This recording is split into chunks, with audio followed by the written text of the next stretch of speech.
Bonjour à toutes et à tous, j'espère que vous allez bien. Je suis très heureuse de vous retrouver aujourd'hui pour une nouvelle vidéo sur la chaîne. Et aujourd'hui, on va parler pop culture. Alors, c'est un sujet que j'ai déjà abordé ici dans une première vidéo. Si jamais vous ne l'avez pas vu, je vous la mets dans le petit i. Je crois que le petit i est par là. On ne sait jamais. Qui se rappelle où est le petit i? Bref, je vous la mets par là si vous voulez la regarder parce qu'en quelque sorte, celle-ci sera un prolongement un petit peu plus spécifique de cette première vidéo qui était une sorte d'introduction à la possibilité d'intégrer la pop culture dans notre pratique magique. Aujourd'hui, on va essayer d'aller un petit peu plus loin là-dedans. Je sais que c'est un sujet que beaucoup d'entre vous apprécient, que beaucoup d'entre vous intègrent déjà. Du coup, on va essayer de voir un petit peu comment est-ce qu'on peut faire tout ça. Alors, quand on parle de pop culture, déjà de quoi est-ce qu'on parle? On le sait très bien, dans le domaine magique, il y a pas mal de choses qui font partie de la pop culture et qui s'inspirent de nos croyances, de nos pratiques, de notre histoire, etc. Et on a beau les regarder avec moult parcimonie, avec beaucoup de prudence, il n'empêche que c'est toujours agréable de regarder ce genre de choses et que beaucoup d'entre nous sont friands un petit peu de pop culture, entre guillemets, magique, ou en tout cas qui ont trait à ces thèmes qui nous sont chers, que sont la sorcellerie, le paganisme, les croyances, la culture historique, etc. Bref, on a tous vu, je pense, Charmed, The Craft, Les Ensorceleuses, alias Practical Magic, Sabrina l'apprentie sorcière, Witches of East End, que sais-je encore. Je pense qu'on a au moins visionné une de ces choses-là dans notre vie, ou alors peut-être pas, mais je pense qu'on est en tout cas nombreux et nombreuses à être tombés là-dedans. Alors aujourd'hui, on va parler spécifiquement justement de tout ce qui va se passer sur un écran, donc des films et des séries télé. Je ferai peut-être, si jamais le sujet vous intéresse, d'autres vidéos où on parlera peut-être plus de la pop culture littéraire ou pourquoi pas aussi de la pop culture musicale. Ce sont des thèmes qu'on aborde très régulièrement dans Une année en magie, puisqu'il y a dans Une année en magie une rubrique qui est consacrée à la pop culture. Donc vous avez vu qu'on ne s'inspire pas que des films et des séries pour créer des rituels, des sortilèges, etc. Mais on peut aussi se servir de livres, de musique, de poésie, de tous les supports qui font partie de notre culture. On s'est même servi il n'y a pas très longtemps d'un tableau. Alors après tout, pourquoi pas? Bref, aujourd'hui on va se centrer avant tout sur les écrans, donc les films et les séries. Alors, quand on est face à un film ou à une série qui touche au domaine magique, on va avoir en quelque sorte deux axes qui vont essentiellement nous attirer là-dedans. Une première qui va être, on va dire, une sorte d'admiration parce qu'on nous présente généralement une image extrêmement fantasmée, extrêmement idéalisée, souvent très fantastique, de la sorcière, qui est en quelque sorte l'archétype, on va dire, de la sorcière parfaite, de celle qu'on aimerait être et qui nous fait rêver. On a tous rêvé d'avoir des pouvoirs, pourquoi pas, moi c'était le pouvoir d'arrêter le temps de Piper Halliwell dans Charmed. On a tous eu envie de vivre dans la maison des Sir Owens de Practical Magic. On a tous eu envie d'avoir un groupe de copines au lycée comme dans The Craft.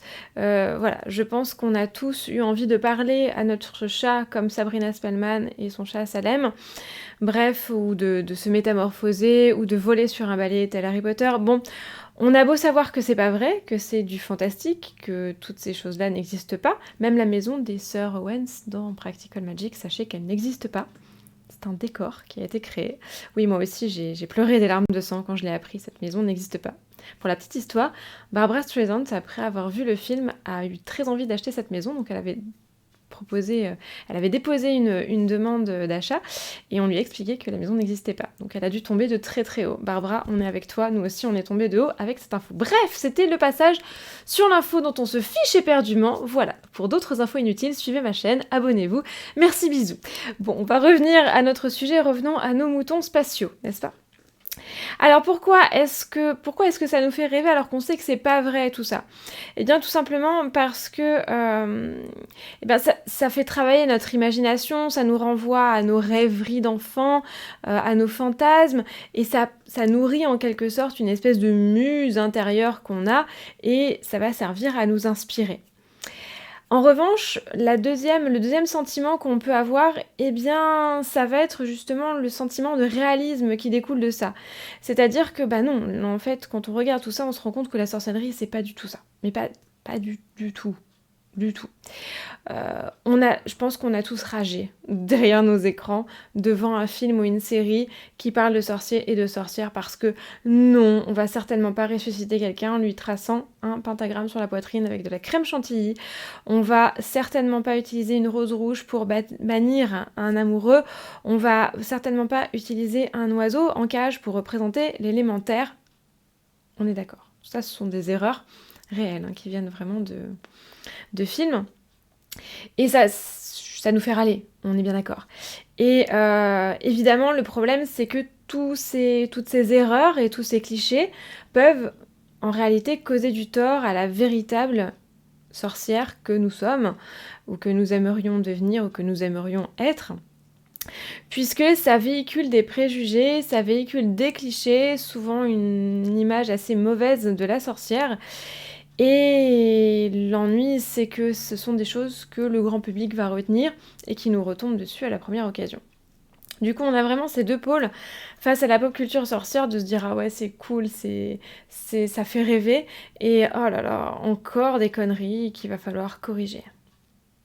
Alors c'est souvent quelque chose faut savoir que on va dire cette dichotomie entre les sentiments qu'on ressent quand on est face à la pop culture, c'est pas du tout propre à la sorcellerie. C'est quelque chose qu'on va retrouver dans tous les thèmes.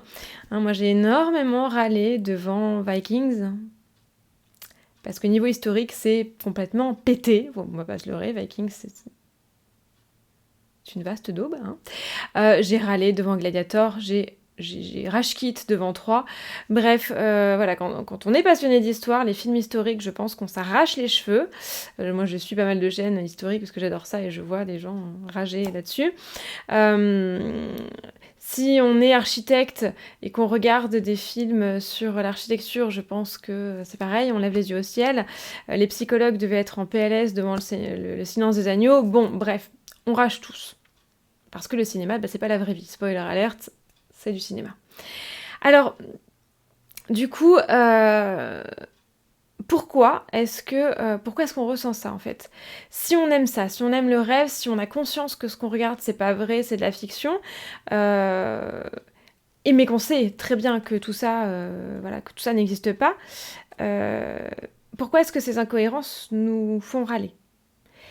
Eh bien sans doute parce que les rituels dont ils s'inspirent, ces choses-là, sont réels. Évidemment, tout le reste est trop gros. On pardonne facilement le fait de pouvoir voler sur un balai. On va pas se dire, attention, pour l'aérodynamisme, ça va pas du tout, la brosse devrait être devant. Non, on va pas aller là-dessus. Mais sur les petits détails, en fait, sur les petites choses qui font partie, en fait, du réalisme et que les gens sont susceptibles de croire, mais on va râler. Pourquoi ? Parce que ça nous fait du tort directement. Les rituels font partie de notre quotidien à nous. Les sortilèges font partie de nos pratiques quotidiennes. Et ça, généralement, le grand public le sait. C'est-à-dire que le grand public sait très bien qu'on n'est pas capable de voler sur des balais ou de marcher sur l'eau. Par contre, le grand public se dit que les sortilèges qu'il voit à l'écran, il y a des gens qui le font vraiment. Et c'est là où le bât blesse, parce que finalement, là, en fait, c'est pas la fiction qui est touchée, c'est la réalité qui est impactée. Et on peut pas s'empêcher de se demander finalement comment aujourd'hui les scénaristes, les personnes qui écrivent les scripts, etc., sachant à quel point il est facile d'avoir accès à l'information avec Internet, peuvent faire des erreurs encore comme ça. Qu'on ait pu faire des erreurs de ce genre-là avant l'ère justement du grand partage sur Internet, soit. Maintenant, aujourd'hui, j'ai envie de dire, on n'a pratiquement plus le droit à l'erreur. Ça fait râler, parce qu'on se dit, une petite recherche, ça aurait suffi. En 30 secondes, j'ai ma réponse. Du coup, c'est toujours problématique. D'autant qu'on sait très bien qu'il y a certains scénaristes qui font très bien leur devoir et qui ont fait ce travail de recherche. Donc c'est possible. C'est des choses qui sont faisables. Si vous avez vu par exemple Midsommar d'Ari Aster, on voit qu'il y a eu énormément de boulot qui a été fait derrière. tout est cohérent, ou presque. Enfin, en tout cas, les runes sont utilisées correctement, les images sont utilisées correctement, les codes, les symboles, les célébrations dont le film est inspiré. Alors évidemment, il y a une grande part de fiction, bien sûr, parce que c'est un film, tout simplement.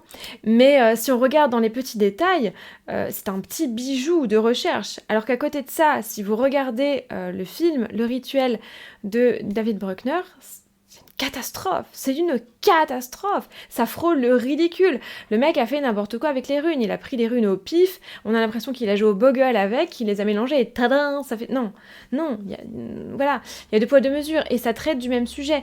Donc on touche aux runes dans les deux cas. Donc pourquoi est-ce que Ari Aster a fait un travail de recherche là-dessus? Et pourquoi est-ce que David Bruckner ne l'a pas fait? Alors que techniquement, l'idée est la même. Donc voilà, c'est le problème, en fait, je pense qu'il est là. Et le problème, c'est que toutes les erreurs qui ont été faites, c'est autant de déconstruction que nous, on va devoir mener. Et qu'on est parfois fatigué de mener parce qu'on a tellement de clichés qui nous collent à la peau qu'à chaque fois qu'on nous en rajoute en plus, c'est de la fatigue et de la lassitude qui s'installe encore plus. On va pas se leurrer. Alors évidemment, la pop culture reste importante pour nous parce que c'est une source d'inspiration. Des fois, ça peut être aussi un moyen d'introduire ce qu'on est, c'est-à-dire de se servir de ça comme d'une image pour parler aux gens qui connaissent pas du tout les domaines dans lesquels on pratique, pour leur dire, tu vois, ce que tu as vu dans ce film-là, ça ressemble un petit peu à ce que je fais. Ça permet de rentrer dans le sujet et de pas être complètement dans l'inconnu par rapport à cette personne-là. Il y a des films comme Les Ensorceleuses ou comme The Craft qui sont plutôt cohérents dans leur vision globale de la magie. Alors évidemment, il y a du fantastique, mais globalement, on peut s'en servir de tremplin.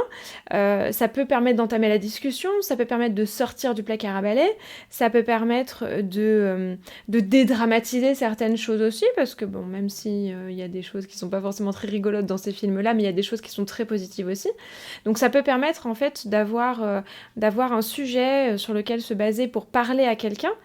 Mais à côté de ça, il y a des films qui ont fait n'importe quoi. Prenons par exemple le film Ouya, une catastrophe, et qui lui ne fait que renforcer les clichés négatifs contre lesquels on passe toute notre vie, quasiment, à lutter. Et là, au contraire, quand tu parles à quelqu'un de spiritisme et que la personne te dit « Oh, j'ai vu Ouya », là, tu es directement en PLS, en train d'hyperventiler dans un sac en papier, parce que tu sais que tu vas avoir un boulot de fou à faire pour convaincre la personne que ce que tu fais ne va pas attirer le diable chez toi. Mais bon, cela mis à part, on va pas se leurrer, je pense qu'on a tous eu à un moment ou à un autre envie de refaire un rituel qu'on a vu dans un film ou dans une série, ne serait-ce que pour voir si ça marche, ou au moins s'en inspirer, ou pour faire comme si, ou parce que c'est quelque chose qui nous a galvanisé sur le coup et qu'on a envie de retrouver ce sentiment dans notre pratique, ou que ça peut nous permettre de sortir de notre zone de confort où on répète inlassablement les mêmes choses.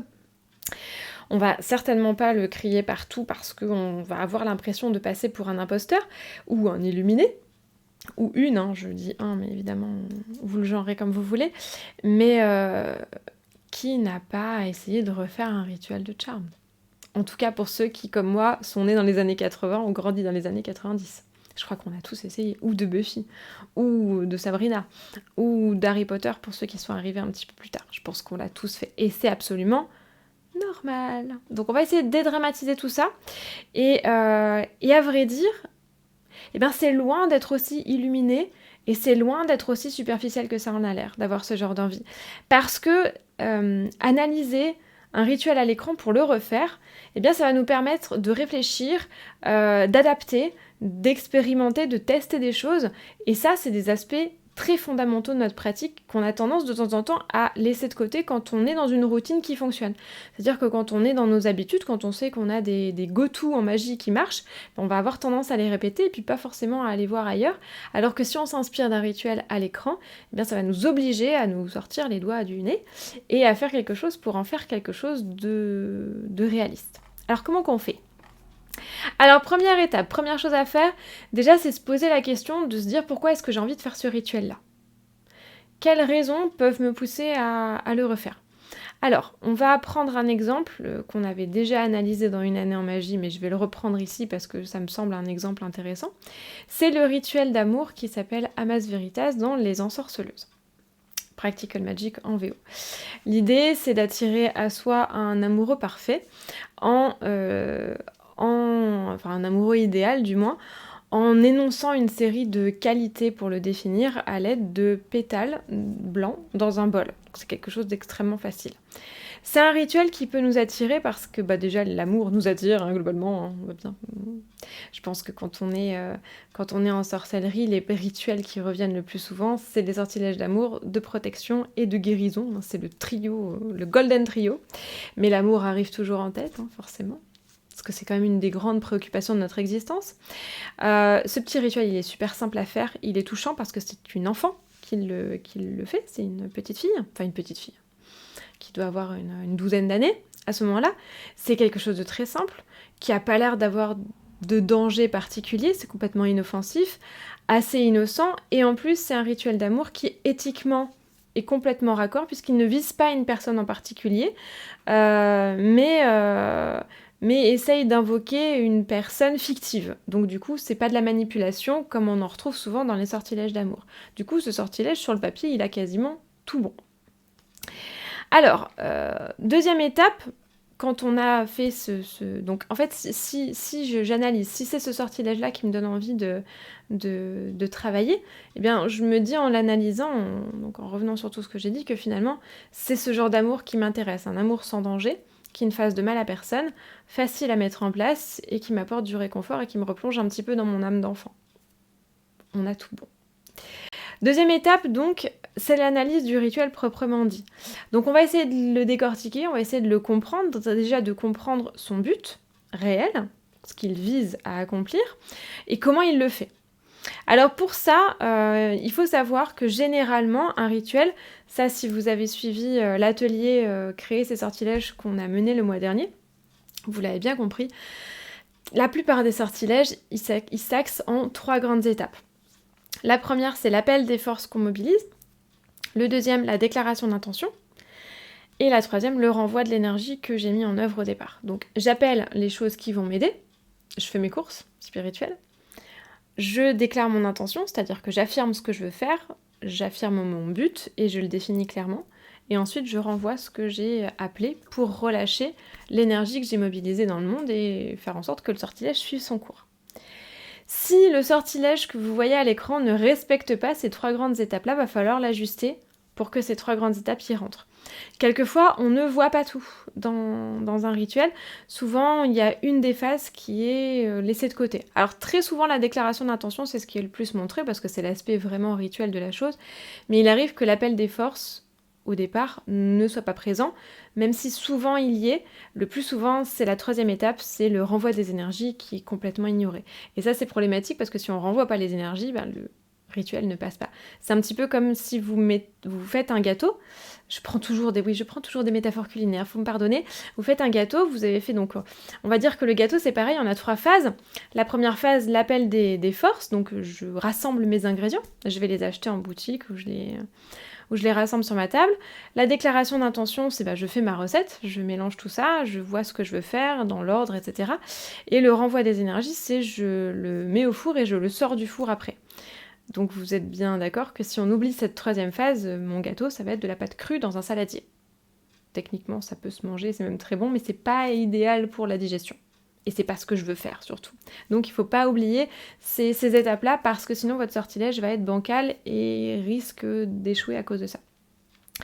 Donc repérez bien ça, quand vous analysez un rituel, repérez les différentes phases, repérez également tous les gestes qui sont accomplis par la personne à l'écran, les incantations, les ingrédients, et essayez de comprendre ce que ça vient faire là, à quoi ça sert, et ensuite, si ça vous semble pertinent ou pas. Alors on va reprendre notre exemple avec le rituel d'Amas Veritas. Alors on a au départ une petite fille qui écrit une liste de tous les critères qu'elle souhaite retrouver chez son amoureux parfait. Donc c'est une étape qui a été faite hors écran, on voit juste la fameuse liste, mais ça constitue notre appel des forces, puisqu'elle va appeler les qualités. Elle va s'adresser donc à l'univers au moyen d'une liste. Donc elle a fait sa petite liste avec toutes les qualités qu'elle souhaite retrouver chez l'homme idéal. Deuxième étape, donc la déclaration d'intention, elle va, pour chaque critère demandé, arracher un pétale et énoncer le fameux critère à haute voix. Donc elle déclare bien son intention, je veux telle chose. Les fleurs qu'elle choisit sont diverses et variées. Il y a des roses, il y a du jasmin étoilé, il y a d'autres fleurs qui sont pas forcément faciles à identifier à l'écran parce que le film a vieilli, mais elles ont toutes un point commun, c'est qu'elles sont blanches. Alors, le choix, ici, il est intéressant. L'idée, déjà, le fait qu'il y ait des roses, bon, bah, la rose, c'est un symbole universel d'amour, mais le fait qu'elle soit blanche, ça la lie également au secret et au silence. Et l'amour, eh bien, l'amour doit rester secret et doit rester silencieux. C'est quelque chose qu'on garde pour soi et qu'on n'étale pas forcément, surtout que là, elle est dans un sortilège d'appel. Le blanc est également associé à la pureté et à l'innocence. On se rappelle que c'est une petite fille qui jette ce sortilège. Une couleur rouge qui est associée à la sensualité et à la sexualité dans les mains d'une petite fille de 12 ans, ce serait très dérangeant. Évidemment, si vous êtes beaucoup plus à l'aise avec ça et si c'est ça qui vous intéresse, vous pouvez tout à fait ajuster le coloris de vos plantes en fonction. Mais là, vu qu'on est dans un sortilège d'enfance, ben ça paraît tout à fait logique d'avoir des fleurs blanches qui apparaissent à ce moment-là. Donc, bravo scénariste, parce que c'est tout à fait intéressant. En plus, vu que ce sortilège a pour but, en réalité, le véritable but de Sally, quand elle jette ce sortilège, ce n'est pas de rencontrer l'amour, c'est au contraire de l'éviter, parce qu'elle a vu les ravages que pouvait faire l'amour sur les personnes qui viennent voir ses tantes pour leur demander des sortilèges amoureux, le désespoir que peut entraîner un amour non partagé, et pour éviter de ressentir ça, elle jette un sortilège pour attirer un amoureux qui n'existe pas, et ainsi ne jamais tomber amoureuse. Et comme le blanc a également une vertu de protection et de guérison, c'est complètement indiqué pour son but. Donc là, on voit que la déclaration d'intention, elle a été très bien pensée, ce qui est assez étonnant dans un film. On croit que ce film est assez léger, en réalité, on se rend compte qu'il y a eu un véritable travail qui a été fait derrière. On a donc un déroulé qui est tout à fait logique, on énonce à voix haute les qualités recherchées, du coup il y a cette affirmation qui est faite, le fait de travailler sur la voix haute, c'est-à-dire de mobiliser toutes les facultés de son esprit, le cerveau et également la parole, donc d'être bien concentré, de travailler sur des fleurs pour l'aspect amoureux, avec des roses notamment et des fleurs blanches, on est dans quelque chose qui tient la route. Par contre, en fonction de nous, nos attentes, on peut l'adapter. Comme je vous l'ai dit, là on est dans l'idée d'une petite fille qui invoque un amour idéal dans le but de se protéger de l'amour réel. Si vous avez envie d'invoquer l'amour réel et que vous avez envie de mettre un petit peu de piment dans tout ça, bah utilisez des fleurs rouges par exemple. Ça peut être ce genre de choses. Dans ce rituel-là, on voit la troisième étape, en revanche, puisque Sally se place sur le balcon et laisse s'envoler dans le vent les pétales dans l'air pour qu'ils emportent avec eux l'appel qu'elle vient de proférer. Là encore, c'est quelque chose qui est parfaitement logique, c'est-à-dire que on relâche l'élément du rituel dans l'air et on laisse l'univers l'emporter là où il a à le faire. Et on lâche prise. C'est quelque chose qui est parfaitement pertinent et qui tient extrêmement bien la route. Alors évidemment, vous n'allez pas réussir à faire s'envoler les pétales en spirale dans l'air tel Sally Owens, mais vous pouvez tout à fait imaginer les jeter dans le vent, ça marchera très bien. Donc là, on est dans quelque chose qui colle tout à fait avec notre renvoi d'énergie. Du coup, on se rend compte que ce rituel, il tient la route, vraiment. Même s'il lui manque quelques détails qu'on pourrait ajouter, par exemple... pourquoi pas ajouter une étape de visualisation au moment où on compose la liste des critères. Une action de grâce également quand on envoie les pétales pour remercier les forces qu'on a appelées de nous soutenir. Et puis évidemment l'indispensable ancrage juste après qui n'est pas montré à l'écran et qu'on oublie tout le temps. L'ancrage, je ferai peut-être une vidéo là-dessus parce que l'ancrage, c'est le grand oublié et pourtant s'il y a un indispensable en magie, c'est bien l'ancrage. Bref, on voit ici qu'on a un rituel qui va pas avoir besoin d'énormément de retouches et qui va être tout à fait possible à remettre en place. Mais il va quand même falloir faire quelques adaptations. On ne peut pas refaire à l'identique un rituel à l'écran parce que, spoiler alerte, c'est de la fiction. Du coup, il va falloir qu'on retouche tout ça pour le rendre réalisable et adaptable. Alors pour la Mass Veritas, il n'y aura pas énormément de boulot. D'autres rituels qui vont être coupés par des ellipses ou qui vont avoir des étapes qui manquent vont nous demander un petit peu plus de travail. Certains vont demander des ajustements au niveau des ingrédients. Si par exemple on n'a pas la liste des ingrédients, on va essayer de les discerner à l'écran, mais on les a pas, donc il va falloir qu'on fasse un travail de recherche là-dessus. Ou alors si c'est des ingrédients qui n'existent pas. Si l'incantation vise à être remaniée, s'il nous manque des étapes, bref, ça va nous demander un petit peu de réflexion. Ici, dans notre exemple, pour reprendre la Mass Veritas, on va dire que la difficulté va surtout se trouver dans la phase 3, puisque, comme je vous l'ai dit, on a des pétales qui montent tout seuls de la jatte et qui s'envolent directement dans le vent. On est bien d'accord que nous, quand on va relâcher nos pétales, ils vont retomber comme des bouses dans notre jardin. Donc c'est pas top pour une dispersion. Si vous voulez vraiment que ça se disperse très loin, si vous voulez absolument travailler avec l'élément air pour tout ce qui va être communication, tout ce qui va être transmission, inspiration, etc., vous pouvez par exemple choisir un jour de grand vent pour jeter vos pétales, ou alors vous mettre sur une forte hauteur, par exemple monter tout en haut d'une tour, ou tout en haut d'un promontoire, le plus haut possible. Alors on est bien d'accord que si vous balancez des pétales du sommet de la tour Eiffel, vous allez vous faire regarder bizarrement, d'autant plus qu'au sommet de la tour Eiffel, il y a un filet. Enfin, je crois qu'on peut les passer au travers, je pense qu'on peut passer la main au travers du filet de la tour Eiffel. Enfin, vous risquez de vous faire regarder de travers, quoique il y a tellement de touristes que, après tout, est-ce qu'on vous remarquera? Faut tester. Testez. Si vous avez balancé des trucs du sommet de la tour Eiffel, partagez en commentaire vos expériences, ça peut être intéressant.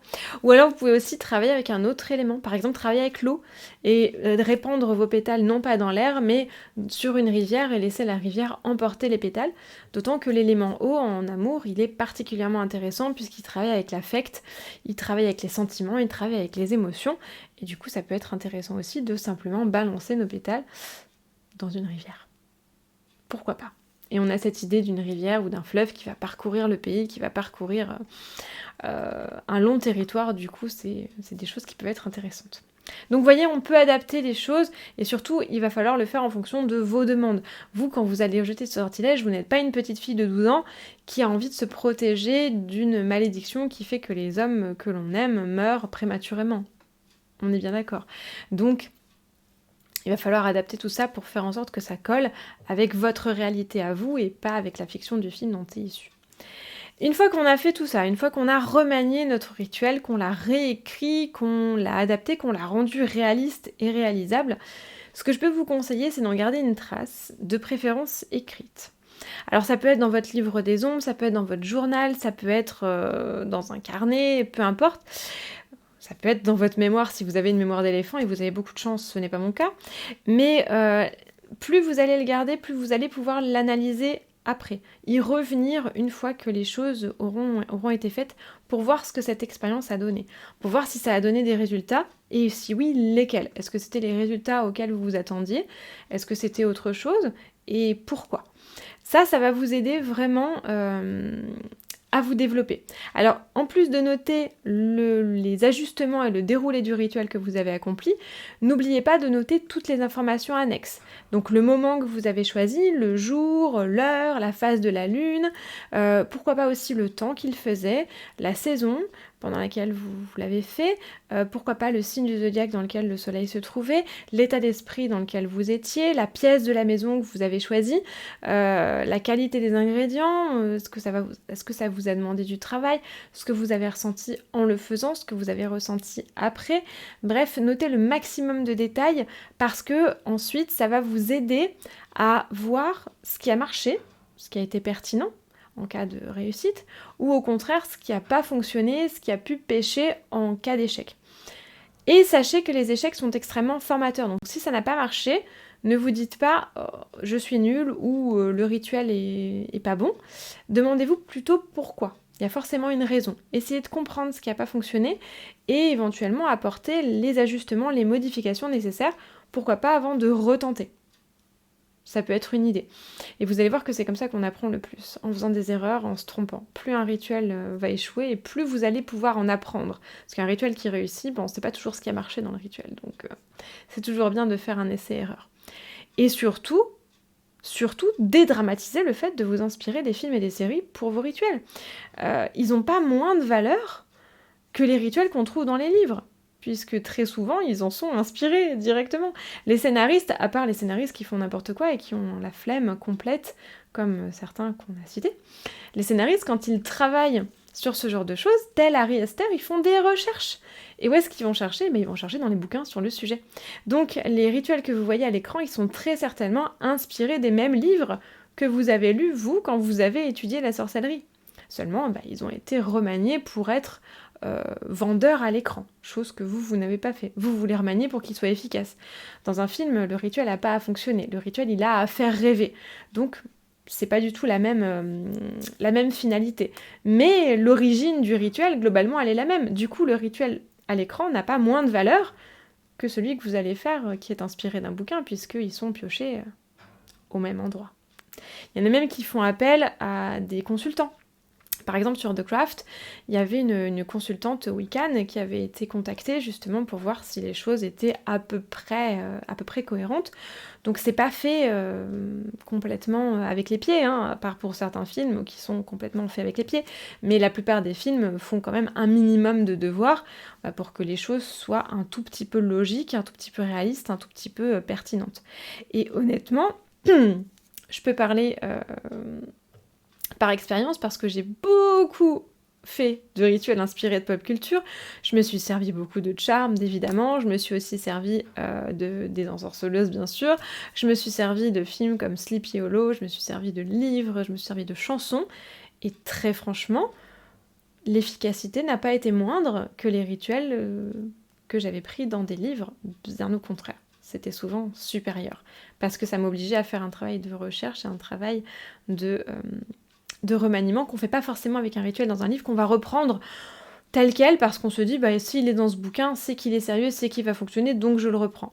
Dans un film, on va avoir cette préoccupation de le rendre correct, et du coup on va faire un travail de réflexion et d'analyse qu'on fait pas forcément avec un rituel qui vient d'un livre ésotérique. Du coup, c'est beaucoup plus formateur, quelquefois. Donc, inspirez-vous de la pop culture, allez piocher dans vos films et dans vos séries préférées, et vous verrez que vous allez apprendre énormément, non seulement sur vous, mais aussi sur la magie. Voilà, j'espère que cette petite vidéo vous a plu, vous a appris des choses, ou peut-être vous a inspiré, vous aura poussé à le faire à votre tour. Si jamais c'est quelque chose que vous avez déjà fait et que vous avez envie de raconter vos expériences, n'oubliez pas que l'espace commentaire juste en dessous, il est là pour ça. Je vous lis toujours avec grand plaisir, et lire ce genre de choses, c'est toujours particulièrement agréable. Donc si jamais vous avez testé des rituels de films et de séries télé, et que vous avez envie d'en parler, cet espace est le vôtre, feel free. Si cette vidéo vous a plu, n'hésitez pas à lui laisser un petit j'aime, un petit commentaire, ça aide énormément pour le référencement de la chaîne et donc pour sa visibilité. Même si vous avez l'opportunité, n'hésitez pas à la partager, ça c'est encore mieux, c'est le feu. Vous pouvez également me soutenir en me laissant un petit pourboire sur Ko-fi si le cœur vous en dit. Et si vous voulez encore plus de magie, vous pouvez également me suivre sur mon programme Une année en magie sur Patreon. Tous les liens sont dans la description. Et ce programme-là vous donne accès à un livret d'une centaine de pages tous les mois où on parle pop culture, mais pas que, et à une vidéo, ou plutôt à 4 vidéos supplémentaires pour encore plus de moi tous les mois, et surtout plus de magie dans votre quotidien. En attendant la prochaine vidéo, prenez un très grand soin de vous, regardez des films, regardez des séries télé et inspirez-vous-en, et surtout, restez magiques. À très vite, bye!